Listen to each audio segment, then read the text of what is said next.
제목으로 말씀을 나누고자 합니다. 오늘 말씀은 이제 족보가 나옵니다. 하나님의 사람 족보거든요. 족보에 대해서 말씀 나누기가 되게 어렵긴 해요. 왜냐하면 셋은 105세 에노스를 낳고, 에노스를 낳아 807년을 지내고 자손을 낳았고, 그는 912세 살고 죽었더라. 이게 계속 반복적으로 나오거든요. 메세의 아들을 낳고 그리고 몇 년간 살다가 메세에 죽었더라. 이게 이제 5장에서 공통적으로 계속해서 반복적으로 나오는 말씀입니다. 그러면 이 말씀, 이것 중에서 어떤 말씀을 전해야 될까? 도대체 이 족보를 통해 하나님께서 말씀하시고 오는 게 무엇일까? 이게 되게 저희가 좀 준비하면서 어렵기는 한데, 근데 이 족보에는 이 족보의 나이에, 이게 나이가 되게 많이 나오잖아요. 그러니까 나이에는 숨겨진 또 비밀이 또 하나 있긴 있어요. 이름의 뜻도 굉장히 중요한 부분도 있고요. 자, 그래서 오늘 우선 족보를 보면요, 이제 아담의 계보입니다. 아담은 하나님의 사람의 계보가 그거 지금 보여주시면 안 돼. 지금 보여주면 안 돼. 왜 보여줘 벌써? 이따 보여줘야 돼요. 말씀 제가 얘기하면 보여주세요. 네. 네. 봐도 되긴 하는데요. 신비감이 떨어져요. 이제 그 하나님이 계보를 말씀하실 때 바로 계보가 들어가지 않아요. 가인 같은 경우는 바로 이제 가인의 아들이 쭉 나오게 되는데, 물론 이제 그 성을 지은 거 무슨 성이죠? 에녹, 여기도 에녹이 또 나오는데요. 에녹이라는 그 아들 낳고 이름을 지은, 그 성을 지은 게 나오지만 이 오늘 5장에서의 계보를 하나님께서 말씀하시기 전에는 1절부터 2절까지를 통해서 하나님께서 하시고자 하는 말씀이 있어요. 뜻이 있어요. 1절과 2절 보니까요, 이것은 아담의 계보를 적은 책이니라. 하나님이 사람을 창조하실 때 하나님의 모양대로 지으시되, 창세기 분이 말씀하셨으니까요, 남자와 여자를 창조하시고 그들이 창조되던 날에 하나님이 그들에게 복을 주시고 그들의 이름을 사람이라 일컬으셨더라. 자, 이 하나님께서는 하나님의 형상과 모양으로 사람을 만드셨습니다. 그리고 그들에게 복을 주셨음을 다시 한번 말씀하세요. 근데 가인의 계보에 나오지 않아요. 가인의 계보에는 이 말씀이 나오지 않습니다. 하나님 형상으로 모양으로 지으셨다. 그리고 그들이 복을 주었다라는 가인의 계보가 나오지 않습니다. 아담, 그리고 아담이어서 아벨은 죽었지만 셋 이어지면서 하나님께서 다시 한번 천지를 창조하셨을 때 그 말씀을 다시 하세요. 하나님의 형상과 모양으로 인간을 만들었고 그리고 그들에게 복을 주었다. 그리고 2절에 보면요, 하나님께서 또 중요한 말씀을 하나 하셨어요. 뭐냐면요, 2절 하반절입니다. 그들의 이름을 사람이라 일컬으셨더라. 이 사람이 이제 이게 히브리어로 하면 아담이에요. 아담은 사람의 뜻입니다. 이 아담은 흙에서 지었기 때문에 사람, 인류 이런 뜻이 되겠는데, 유일하게 이 자연 만물을 창조하시고 하나님께 직접 이름을 지어주신 건 사람밖에 없어요. 우리 창세기 1, 2, 3장 보면요, 하나님이 천지를 창조하시고 빛, 햇 이런 것들을 하셨지만 동물에는 이름을 지어주지 않으셨어요. 동물의 이름은 누가 짓죠? 아담이 지어요. 아담에게 이런 권세를 주셨습니다. 왜냐하면 하나님이 생육하고 번성하여 땅에 충만한 땅을 다스리라, 정복하라 말씀하셨기 때문에 아담에게 그 이름을 지으라 하십니다. 왜냐하면 아담에게 권위를 주신 거예요. 하지만 아담만은 하나님이 직접 이름을 사람이라 지어주세요. 그 말은 뭐냐면은 하나님이 이 사람의 소유권을 갖고 계시다는 거예요. 주인이라는 뜻입니다. 아담이 이 동물에게 이름을 지어줄 수 있었던 것은 아담이 동물들을 다스리는 존재이기 때문에 이름을 지어줄 수 있었어요. 하지만 아담은요, 하나님의 다스림을 받기 때문에 하나님이 아담에게 직접 이름을 지어주셨던 거예요. 그래서 오늘 본문에서는 이 처음부터 그걸 분명히 기록하고 있습니다. 사람은 하나님께 직접 이름을 지어주셨다. 그 말은 뭡니까? 사람은 하나님의 통치 아래 있어야 되는 거예요. 이것은 창조 질서예요. 당연한 거예요. 우리 신앙생활도요, 당연히 하나님의 통치 안에 들어가 있어야 돼요. 그럴 때 우리는 보호함을 받을 수 있고 인도함을 받을 수 있어요. 근데 이것을 거부한 것이 죄잖아요. 그래서 육의 족보를 따르는 가인의 계보에는 하나님의 모양, 형상대로 지었단 말도 없고 그들의 이름을 지어줬단 말도 안 하세요. 왜냐하면 그들은 여전히 하나님을 대적하고 있기 때문에. 그들은 하나님의 통치하심을 벗어난 자들이에요. 하나님이 창조 질서를 깨뜨린 자들. 그렇기 때문에 하나님께서는 그들에게 이렇게 말씀하진 않으십니다. 이름을 지어주지 않으시죠. 그들의 계보가 나올 때 하나님이 이런 말씀하시지 않으십니다. 그러니까 우리는 하나님께 통치함을 받는 거는요, 창조 질서를 회복하는 거예요. 근데 세상은 끊임없이 하나님의 그 창조 질서를 깨려고 하죠. 하나님 만드신 경계선 다 무너뜨리고 있습니다. 이거 세상의 방법이고 세상이 교회를 공격하는 방법이기도 해요. 근데 3절 보면은 또 가슴이 아프죠. 3절 말씀 보니까요, 아담은 130세 자기의 모양 곧 자기 형상과 같은 아들을 낳아 이름을 셋이라 하였고. 자, 분명히 하나님은 아담과를 말씀하실 때 하나님의 형상과 모양이 나옵니다. 근데 아담이 자녀를 낳을 때는요, 자기 형상이라고 이야기하고 있습니다.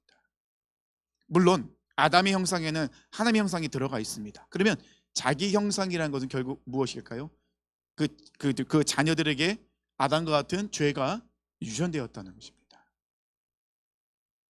그래서 아담은 비록 하나님 안에 거하긴 하지만은 아담과 지었던 그 죄가 안타깝게도 그 자녀들에게 대물림되고 있는 모습이 있어요.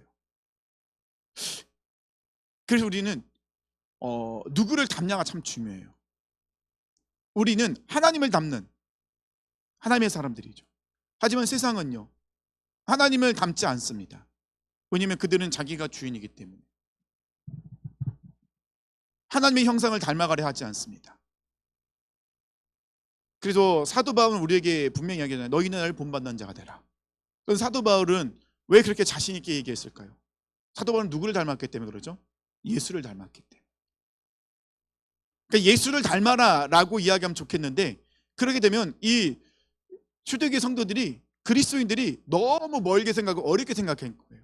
근데 사도 바울은 직접 그들 눈에 보이잖아요. 사도 바울의 삶, 사도 바울의 삶은 어떤 삶이죠? 정말 철저하게 십자가에 죽고 예수를 사는 삶, 끊임없이 자기가 죄인임을 인정하며 살아가는 삶, 목숨 걸고 예수를 닮아가는 삶을 사도 바울은 살았어요. 그래서 사도 바울은 나를 닮아가는 자가 되라. 그러니까 결국은 사도 바울은 우리가 누굴 닮아야 된다고 하죠? 예수를 닮아야 된다. 그러니까 우리가 작은 예수가 되어야 된다. 그래서 예수님께서도요, 마태복음 16장 24절에 이 예수께서 제자들에게 이르시되 누구든지 나를 따라오려거든 자기를 부인하고 자기 십자가를 지고 나를 따를 것이니라. 분명하게 말씀하십니다. 그래서 이 계보를 이야기하면서 하나님께서는 분명히 아담의 시작은 어디예요? 하나님부터라는 것입니다. 하나님부터 아담의 계보가 시작하는데, 안타깝게도 이 아담이 죄를 짓고 난 이후에 하나님의 형상과 모양이 깨어져서 아담이 하나님 안에 있지만 계속해서 그가 낳는 자녀들에게는 죄된 형상이 그들에게 계속해서 대물림으로 내려오고 있다는 것입니다. 그럼에도 불구하고 하나님은 이 아담의 계보, 하나님의 사람의 계보를 통해서 계속해서 일을 하고 계셨어요. 자, 이제 본격적으로 이제 계보로 들어가게 되는데요. 이 계보에는 대표되는 인물만 나와요. 왜냐하면 이 아담 같은 경우도 930세를 살고 죽었거든요. 934를 살았는데, 그러면 셋만 남고 끝난 건 아니잖아요. 계속해서 자녀를 낳았잖아요. 그러면 이 아담과 하와를 통해 태어난 자녀들은 계속해서 있었다는 거예요. 많이 있었지만은 그 많은 중에서도 이제 대표적인 인물이 누굽니까? 셋. 그래서 이 계보에는 항상 대표되는 사람들만 나와 있다는 것입니다. 자, 이렇게 진행되면서 나오는데 32절까지 말씀을 보면은요, 평균 수명이 한 900세 되는 것 같아요. 다들 900이 넘어가요. 가장 오래 산 사람 누구죠? 무드셀라. 무드셀라는 몇 살까지 살았습니까? 969세를 살았어요. 근데 이 오늘 계보가 나오는데 아담부터 노아까지의 이 족보에서 가장 짧게 산 사람이 있습니다. 누가 가장 짧게 살았을까요? 네, 에녹입니다. 에녹. 물론 에녹은 죽지 않았어요. 에녹은 죽지 않았는데, 그런데 그가 이 세상에 산 시간이 몇 년을 살았죠? 365년. 그래서 우리가 재밌는 얘기로 에녹처럼 365일을 주님과 동행해야 된다. 이렇게 갖다 붙여요. 이거. 뭔가 갖다 붙인 거 좋아하는 사람들 갖다 붙여야 됩니다. 왜냐하면 에녹이 365년을 하나님과 동행해 살았거든요. 그래서 우리 365일을 에녹처럼 주님과 동행해야 된다. 그냥 갖다 붙인 거예요. 이거는 근거 있는 건 아닌데요. 어쨌든 에녹은 365년을 살았습니다. 근데 에녹이 이 족보를 볼 때 족보의 이 운율이라고 할까요? 이런 것이 깨지는 것이 에녹에서 한번 깨져요. 왜냐하면 보통은 다 이제 몇 살에 아들을 낳고 그다음에 몇 년을 살면서 자녀를 낳고 몇 년에 죽었더라. 이것이 이제 족보의 이 운율처럼 그렇게 법칙처럼 나오는데 에녹에 와서는 그게 깨집니다. 21절 보니까요. 에녹은 65세에 무드셀라를 낳았고 무드셀라를 낳은 후 300년을 하나님과 동행하며 자녀들을 낳았으며 하나 더 추가되어 있죠. 뭐라고요? 하나님과 동행했다. 그리고 그는 365세를 살았더라. 원래는 살고 죽었더라 이렇게 끝나는데 살았더라로 끝나요. 근데 그렇게 끝나지 않죠. 그 다음에 나옵니다. 에녹이 하나님과 동행하더니 하나님이 그를 데려가심으로 세상에 있지 아니하였더라.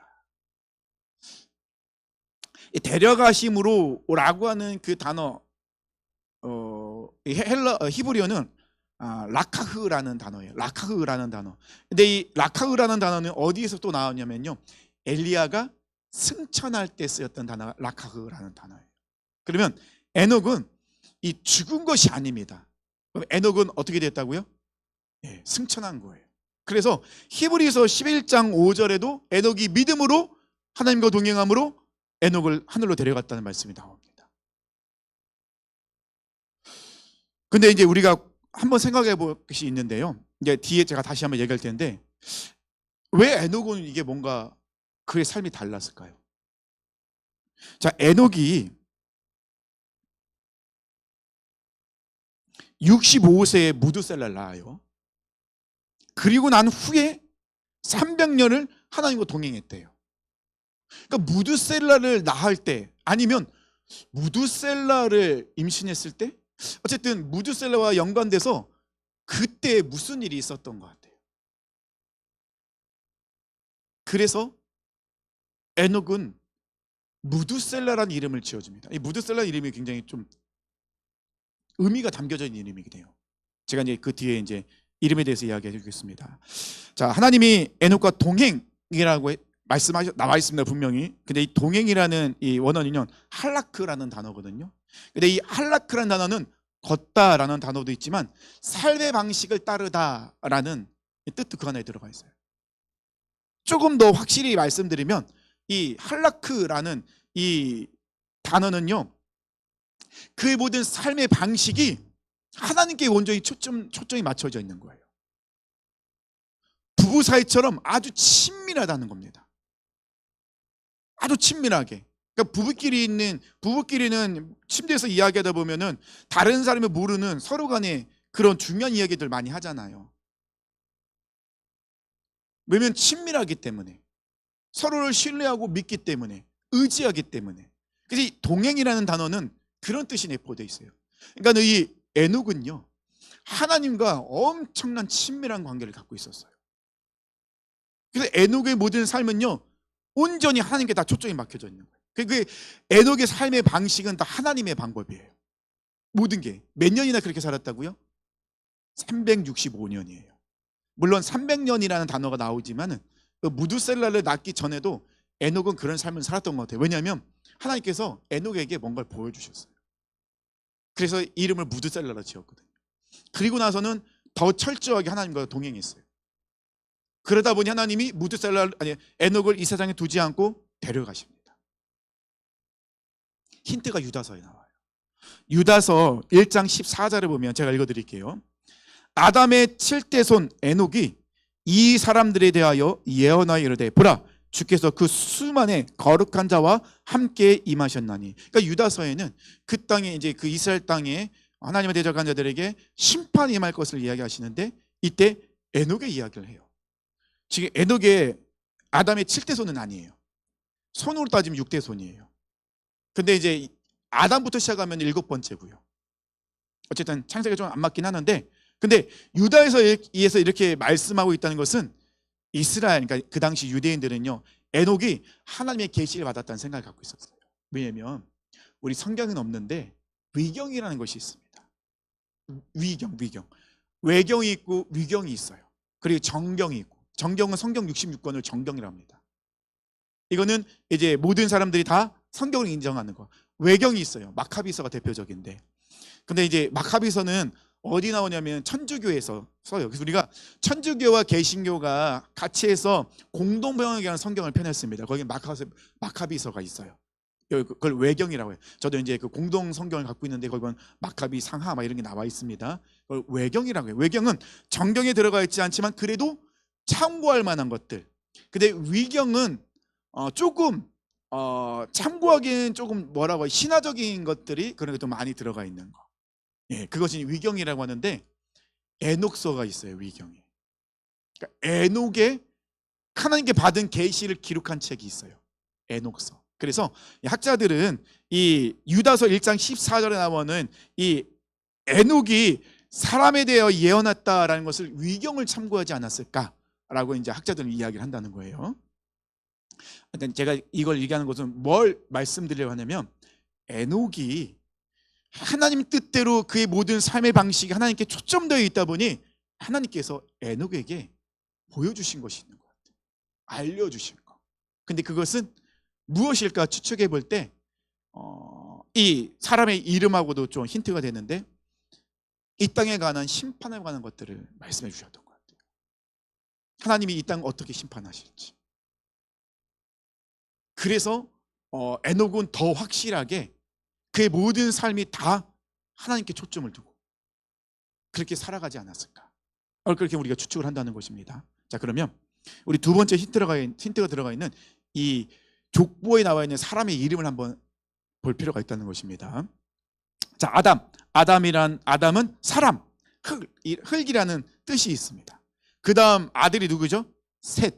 셋은 대신, 그러니까 대신 받은 자니까 대신, 그러니까 지명된 자 이런 뜻이 있어요. 에노스는 인간, 좀 연약한 사람이라는 뜻이 있습니다. 이름을 이렇게 안 적으셔도 돼요. 이름은 제가 이렇게 일러주면 잘 들으시면 돼요. 게난은 슬픔과 애도라는 뜻이 있어요. 마하랄렐, 하나님을 찬양하다. 야렛, 이거는 내려옴. 에녹, 헌신한 자. 가르침이라는 뜻이 있어요. 무드셀라, 이건 제가 좀 더 말씀드릴게요. 라멕은 강력한 자. 자, 노아는 이름이 뜻이 나와 있어요. 성경에. 어디 나와 있죠? 29절에 나와 있죠. 안위, 평안, 이런 뜻이 있어요. 노아. 자, 그럼 무드셀라는요, 창의 사람 또는 창을 던지는 자라는 뜻이 그 안에 담겨져 있습니다. 우리는 잘 몰라 이게 무슨 뜻인지, 그죠?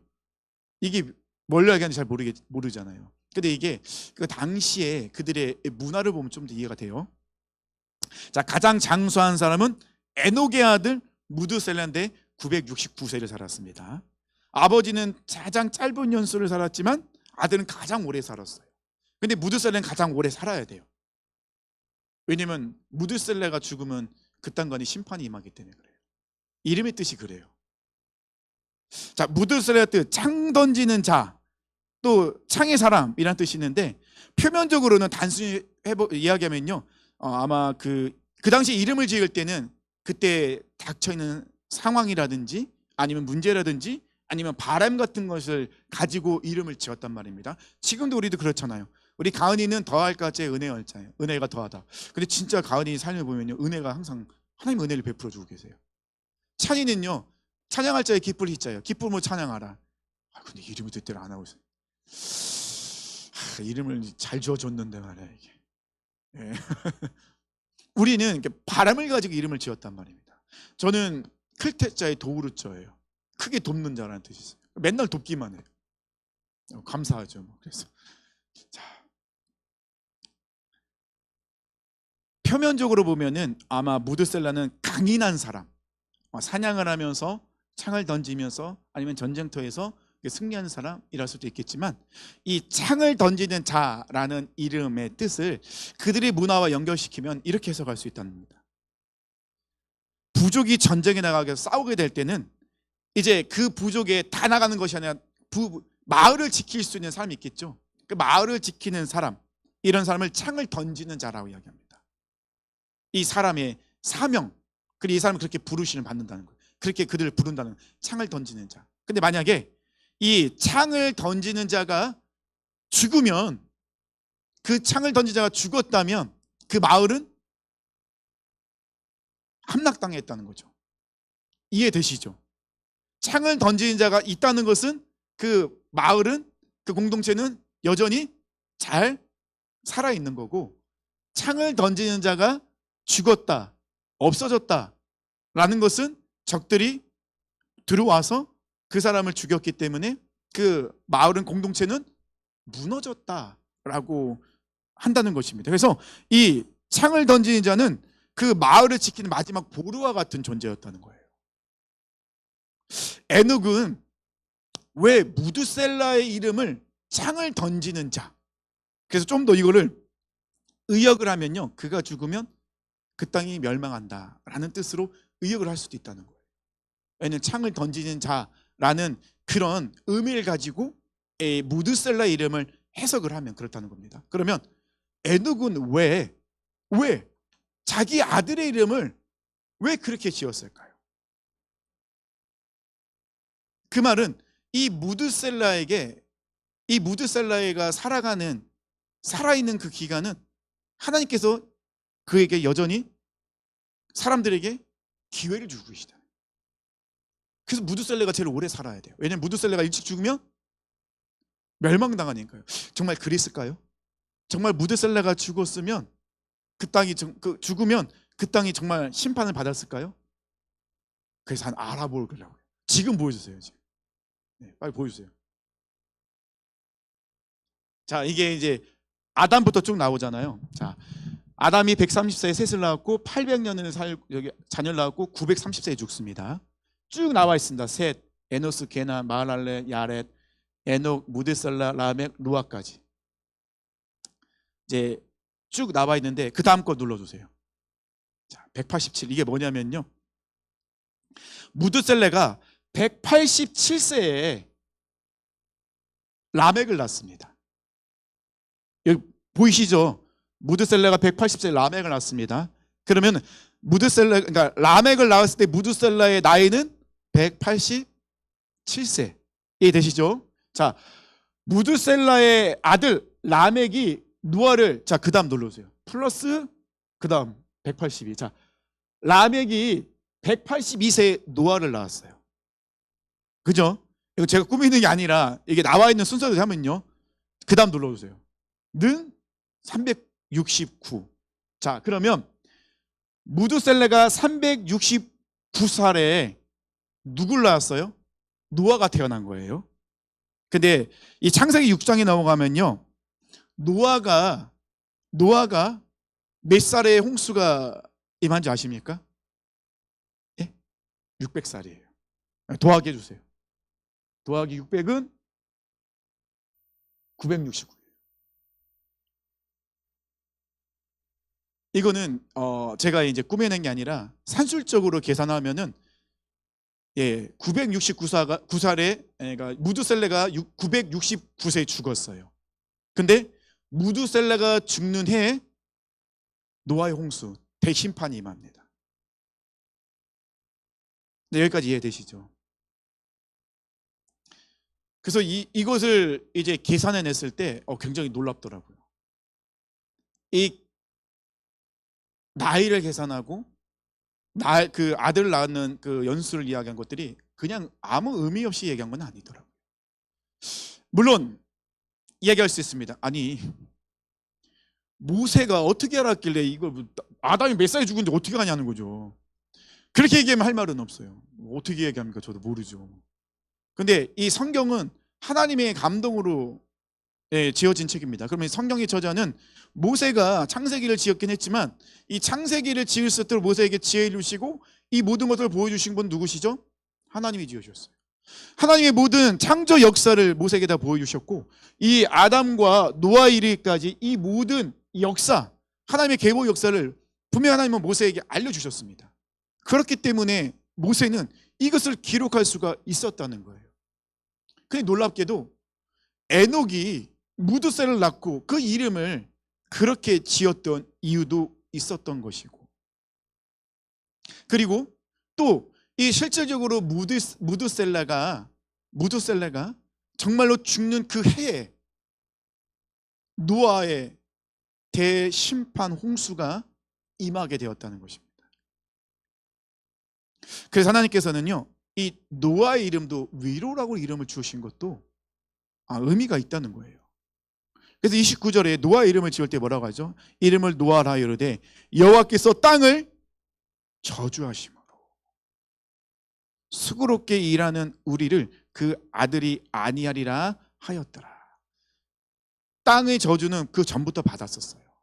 그런데 지금 이 라멕이 노아를 지을 때 그 시대, 그래서 창세기 6장 가면요, 노아 시대에는요 이 죄가 관영했다라는 표현을 쓰고 있습니다. 관영했다는 건 뭐죠? 죄가 없는 곳이 없어요. 온 세상이 죄로 가득 차 있다는 것입니다. 자, 소돔과 고모라가 왜 망했습니까? 죄악이 가득해서 그랬어요. 가나안 땅이 이스라엘에게 왜 정복당했습니까? 죄가 가득 찼기 때문에. 하나님은 아브라함에게 가나안 땅을 주셨어요. 하지만 당장 들어가게 하진 않으십니다. 왜냐하면 아브라함이 가나안 땅에 들어가서 가나안을 정복하면 가나안 땅은 심판받아야 되는 거예요. 그런데 하나님께서는 기회를 주십니다. 몇 년이나 주셨죠? 400년이 넘는 시간을 가나안 땅에 기회를 주셨어요. 근데 가나안에 살아가는 사람들은 어떤 삶을 살죠? 하나님과 관계없는 삶을 천히 살고 있었다는 것입니다. 그래서 하나님은 가나안 땅에 들어갈 때 그들을 불쌍히 여기지 말라고 하셨어요. 왜요? 그들은 죄로 가득 차 있기 때문에 심판받아야 되거든요. 그러니까 우리가, 하나님은 피를 좋아하고 전쟁을 좋아하고 살인을 좋아하는 분이 아니세요. 하나님은 기본적으로 사랑이 넘치신 분. 하지만 그들이 하나님 사랑을 베푸시고 그들의 삶 가운데 기회를 주시지만 그들은 그 기회를 받지 않는다면 심판밖에 없는 거예요. 그래서 하나님은 가나안 땅에 들어갈 때 너희는 가나안의 족속들을 불쌍히 여기지 말고 다 내쫓아라 해요. 하지만 사사기 말씀 보십시오. 또 여호수아기 보십시오. 그들이 그 가나안 땅을 다 정복했나요? 못 하잖아요.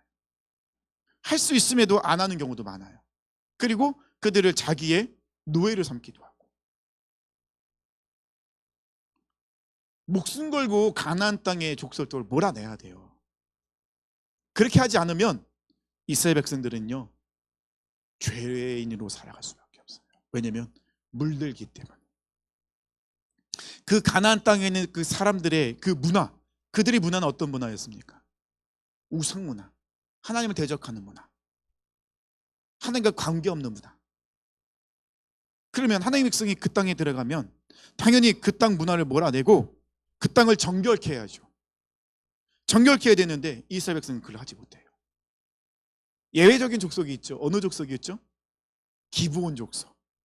기브온 족속은 그들은 살고자 그들은 노예가 돼도 좋으니 우리는 당신의 노예가 돼도 좋으니 하나님을 우리도 하나님의 백성 가운데 들어가게 해달라고 하죠. 물론 잔꾀를 부리긴 하지만 하나님은 그들을 받아주세요. 그들이 노예가 되더라도 하나님의 백성 가운데 살고 싶었던 그 마음을 받아주시죠. 나중에 우리가 지금 우리 말씀을 읽고 있는데 그 사울이 기브온 족속을 굉장히 괴롭혀서 결국에는 뭐죠? 그 비가 내리지 않잖아요. 나중에 이제 사울의 7 아들을 주자, 7 아들이 그들이 처형하자, 그들이 다시 하나님께 기도하자 비가 내리는. 그만큼 기브온 족속을 하나님이 그들이 인정하셨어요. 왜냐하면 세상 속에 살지만은 이 기브온 족속은요 이스라엘 백성의 소리를 들었어요. 그래서 그들이 선택이죠. 또 그런 여인이 한 명 있었죠. 누구죠? 기생 라합. 라합이 뭐라고 합니까? 우리 개역 한글에는 상천하지에 하늘과 땅 가운데 하나님 같은 분이 없다는 거예요. 그래서 기생 라합은 구원을 받습니다. 그리고 이 기생 라합은 누구의 조상이 될까요? 학자들이 하면은 다윗의 조상이 돼요. 이 보아스의 어머니지 않냐, 이렇게 학자들이 이야기하기도 합니다. 이처럼 이 족보를 보면요, 그냥 기록한 것이 아니더라는 거예요. 이 족보 안에도 하나님께서 하나님의 사람들을 통하여서 어떻게 그 뜻과 그 계획을 이루어 계신지, 이런 것들이 기록되어 있다는 것입니다. 저 숫자를 보십시오. 정확하게 맞아떨어지는.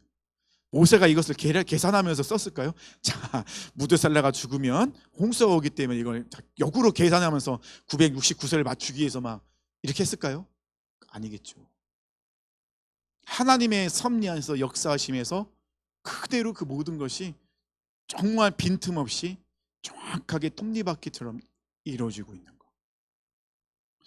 그래서 우리는 이 족보 가운데서 이 말씀을 통해서 저는 하나님은 왜 에녹을 부르셨을까? 다른 사람들 있었지만요, 에녹은 다른 하나님의 사람들 중에서도 좀 유별난 사람이었어요. 어떤 유별난 사람이죠? 그의 모든 삶은 다른 누구보다 철저하게 하나님을 향한 삶이었다는 거예요. 그래서 하나님께서는 에녹과 동행이라는 단어를 사용하고 있습니다. 그렇다면 우리도 그런 삶을 살아야 돼요. 그냥 구원 받았으니까니로 끝나면 안 된다는 거예요. 구원 받았으면 어떻게 살아야 된다고요? 에녹과 같은 삶을 살아야 된다는 거예요. 우리 모든 삶이 철저하게, 내 삶의 모든 방식이 철저하게 하나님을 위한 것, 하나님의 말씀대로, 그런 삶을 우리는 살아내야 될 사명이 우리에게 있다는 것입니다.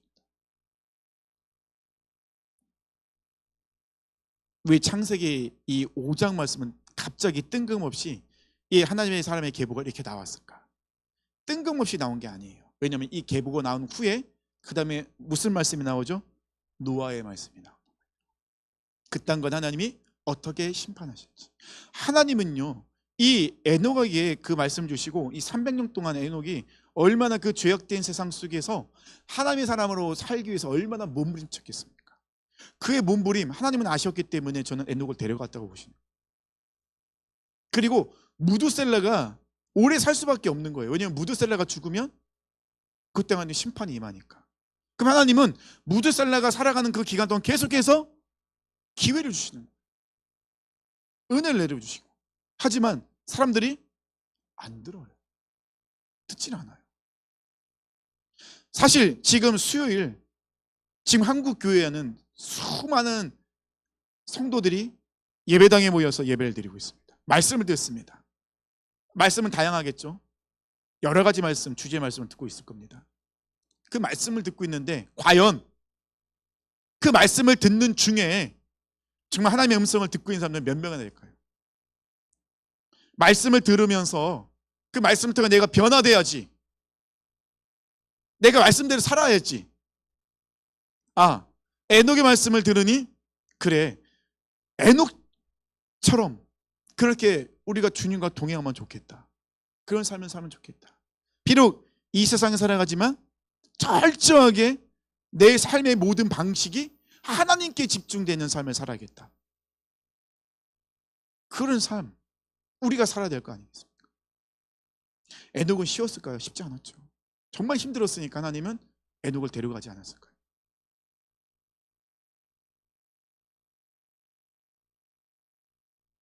에녹은 300년을 그렇게 살아가면서 무드셀라를 낳으면서 하나님의 주신 놀라운 계획, 이 심판에 대한 모습을 보였을 때 300년 그의 어떤 마음으로 살았을까요? 정말 애간장이 탔을 것 같아요. 이렇게 살면 안 되는데 아무도 듣질 않잖아요. 여전히 죄악 가운데 들어가 있고, 노아가 하나님의 말씀을 듣고 이 방주를 짓고 물로 심판한다고 사람들이 막 비웃잖아요. 아, 이렇게 비도 오지 않는 이런 것이 무슨 미쳤다고.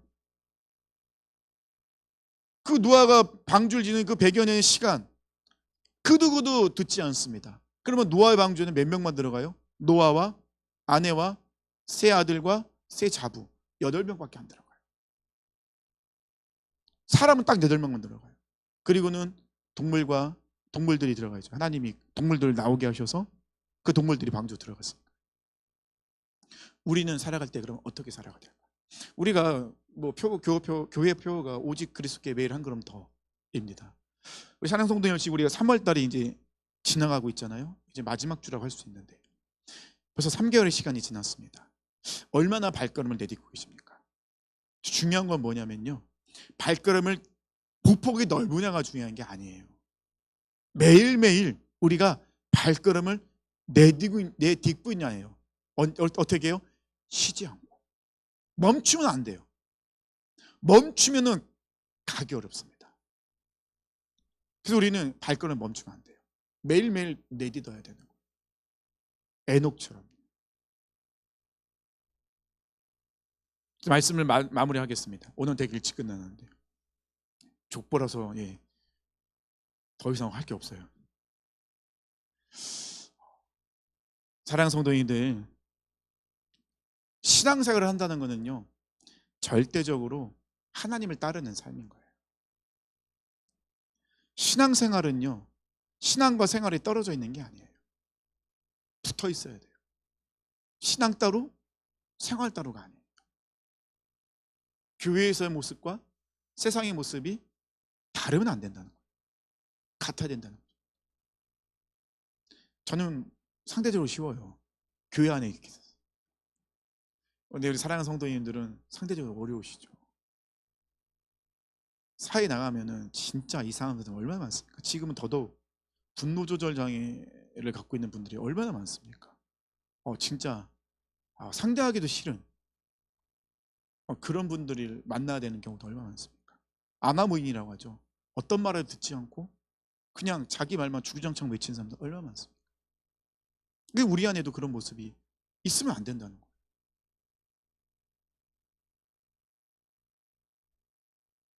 사랑하는 성도님들, 우리 다시 한번 결단했으면 좋겠습니다. 나의 시선, 뜻, 이 마음, 이 모든 것을, 내 삶의 모든 방식은 오직 여호와 하나님께 집중하고 맞춰야 됩니다. 이것이 바로 신앙의 본질이에요. 에녹이 그런 삶을 살았잖아요.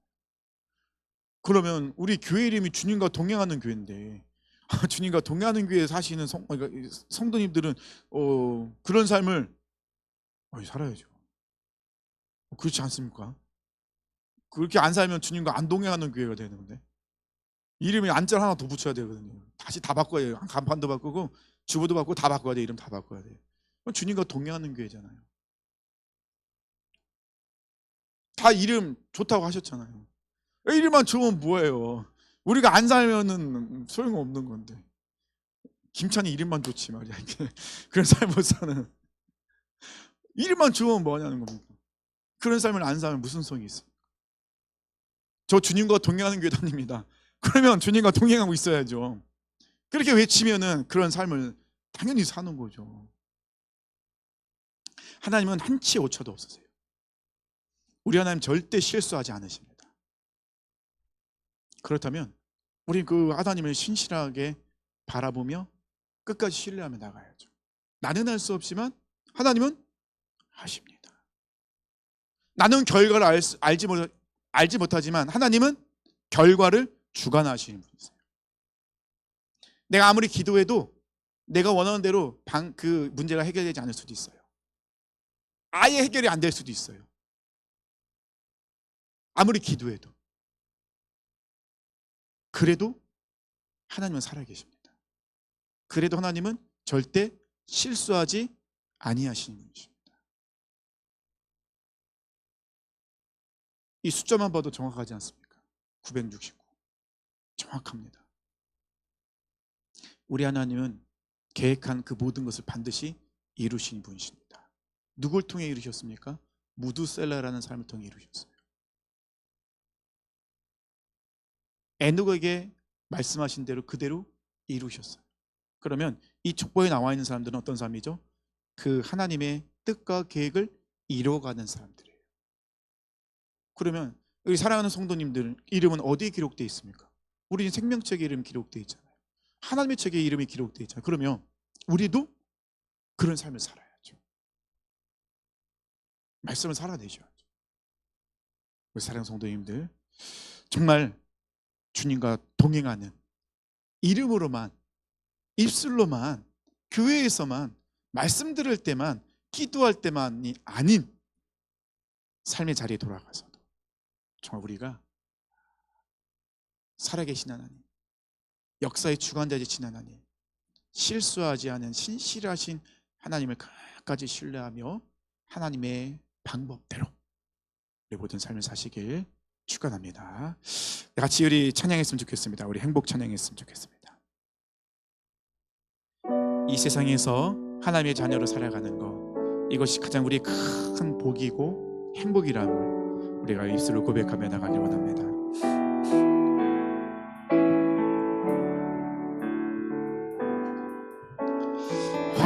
화려하지 않아도 정결하게 사는 삶, 가진 것이 적어도 감사하며 사는 삶, 내게 주신 작은 일 나눠주며 사는 삶, 이것이 나의 삶의 행복이라.